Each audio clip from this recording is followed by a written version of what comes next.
All right, let's talk about anger for a minute. Now, anger is a natural emotion. For a lot of people, actually, anger is a good thing. Maybe not how they manage it, but anger is a good thing because it often reveals where we have a lack of boundaries. It helps us kind of understand there's something going on inside of us that we need to address. But for most couples, expressed anger ends up being something that's way more hurtful than it is helpful in your relationship. So in this video, I want to give you 3 ways that expressed anger may be hurting your marriage rather than helping it, and what to do about it. That's today on RelationShots.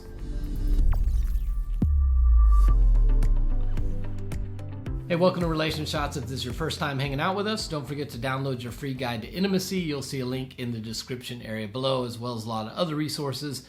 But this free guide will help you evaluate 4 areas of intimacy in your relationship: spiritual, emotional, physical, and recreational, and give you some tips on how you can improve those areas and strengthen your relationship. So let's talk about anger.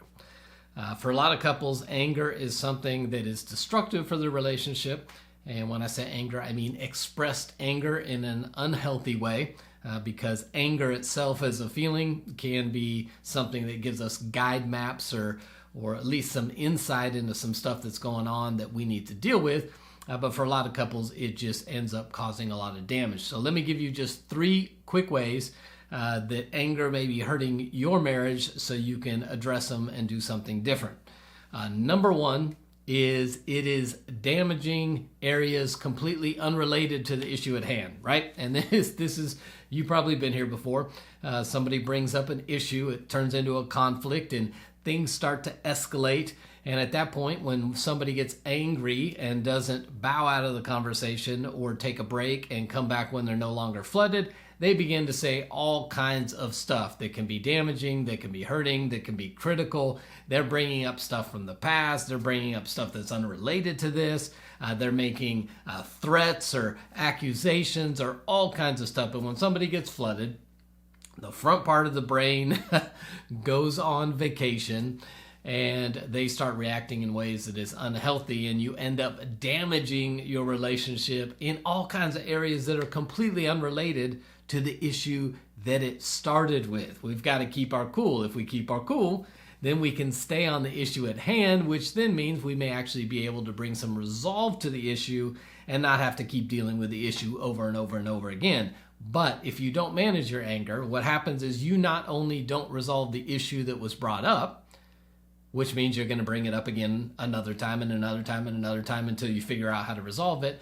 But not only that, is you start doing damage to all kinds of other areas that have nothing to do with the current issue. It's like dropping a bomb when all you really need to do is get some tweezers out and pull the splinter. So the number 1 thing it does is it damages all kinds of things, areas that are not even related to this. The second thing that expressed anger can often do is it's going to prevent vulnerability.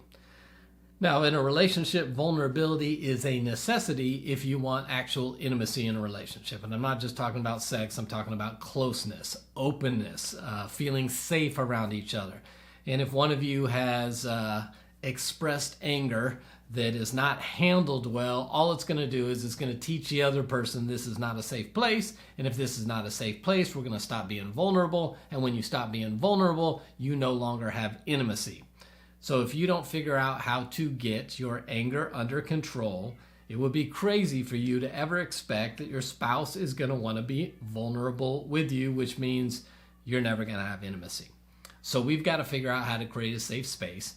And anger does not usually create a safe space. And if there's not a safe space, there won't be vulnerability. So the second thing it does is it will prevent vulnerability, which is necessary if you want intimacy in your marriage. And the third thing that expressed anger can do that hurts a marriage is it actually masks the real issue or feeling, right? People often say that anger is a secondary emotion, meaning there's something under it, a primary emotion that drives the secondary. So if all you ever do is express anger, you're really just masking the real feelings that are going on underneath. Now, lots of people have different ideas on what those secondary feelings are. I'll just give you 4 that are often common: fear, injustice, hurt, and unmet expectations, right? Any of those are going to cause anger at times. But if you express the anger rather than voicing or communicating the fear that's going on, or the hurt that's going on, or the injustice that's going on, or whatever expectation you had that is not being met, all that your spouse is going to hear is the anger coming, and they're going to have no idea what's contributing to it. And most people, in response to anger, are either going to get defensive or they're going to withdraw. So you're never going to really have the primary emotion that you're feeling ever dealt with in a relationship. And if we mask those feelings, then again, going back to number 2, we have no vulnerability, because I don't know what's really going on. All I know is you're mad. All I know is you're angry. All I know is you're attacking me. I have no idea that you're actually scared of something. I have no idea that you actually were hurt by something. I have no idea that you feel that there's some injustice or imbalance going on in our relationship, because all I know is you're angry and I'm experiencing your anger. So what happens is we can't ever get to the root feeling and deal with the root feeling, because you're masking those feelings by just expressing anger. So those are 3 ways that expressed anger may be hurting your marriage inadvertently, by causing more damage unrelated to the issue at all, by preventing vulnerability, and by masking the actual feelings that are there. So if we can get our anger under control, which means when you feel yourself starting to get flooded, bow out of the conversation. Come back another time when it's calmer, and you'll be able to express some of those things. And if you can do that, you'll probably get to the actual issue that needs to be addressed. You will create a safe space where we can be vulnerable with one another and have intimacy. And you will also be able to reveal the real feeling that's going on, that anger is just jumping out in front of it, so we never see what's going on. So I'd love to hear your thoughts in the comment section below. How have you noticed that anger has negatively impacted your relationship? Let's talk about that. And until next time, I'll see you right back here on RelationShots.